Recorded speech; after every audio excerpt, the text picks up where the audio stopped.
नमस्कार. आत्ता आढावा घेतला आणि आपल्याला सांगताना मोठं समाधान वाटतंय, आनंद वाटतोय.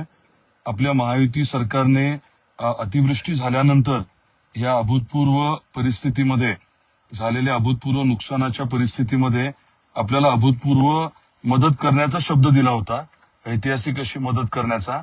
आणि त्या अनुषंगाने आपल्या धाराशिव जिल्ह्यात शेतकऱ्यांना जे काही नुकसान झालं त्याच्या पोटी अनुदान, त्याच्यानंतर रबीच्या पिकाच्या अनुषंगाने 10,000 रुपये हेक्टरी जे अनुदान दिलं होतं ते, आणि शेतजमीन जी खराब झाली त्याच्या अनुषंगाने जी काही मदत, असं आपल्या धाराशिव जिल्ह्यामध्ये साधारण 1,200 कोटी रुपये आतापर्यंत वितरित केलेत. अतिवृष्टी, अवकाळी पाऊस आणि हे जे काही आपलं नुकसान झालं त्या अनुषंगाने मी परत एकदा रिपीट करतो की आपल्या धाराशिव जिल्ह्याला साधारण 1,200 कोटी रुपये हे आतापर्यंत मिळालेत, वितरित झालेत, शेतकऱ्यांपर्यंत पोहोचलेले आहेत.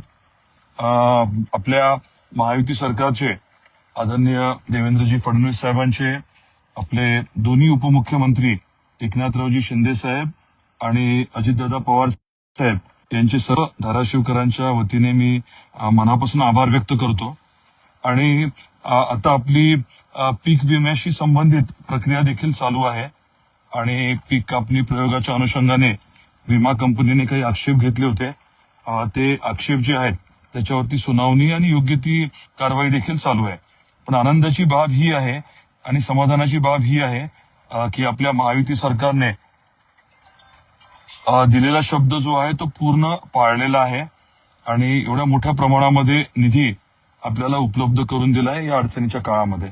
त्यामुळे परत एकदा सरकारचे आणि मुख्यमंत्री महोदयांचे, देवेंद्रजींचे मी मनापासून आभार व्यक्त करतो आणि आपल्या सर्वांना विनंती करणार आहे की जसं आपल्याला शक्य होईल आपण देखील महायुती सरकारचे आणि आपल्या आदरणीय नेत्यांचे योग्य पद्धतीने आभार मानावे.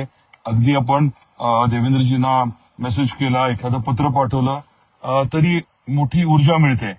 कारण एखादं चांगलं काम केल्यानंतर त्याच्याबद्दल कोणी दोन शब्द चांगलं बोललं तर मग अजून हुरूप वाढतो आणि अजून जास्त ताकदीने काम करण्याची इच्छा होते. आपल्या सर्वांचे नेहमीच आशीर्वाद आहेत, शुभेच्छा आहेत. त्यामुळे तर आम्ही एवढ्या ताकदीने सगळे कामं करतो. आपले परत एकदा मी अभिनंदन करतो, सरकारचे आभार मानतो. धन्यवाद.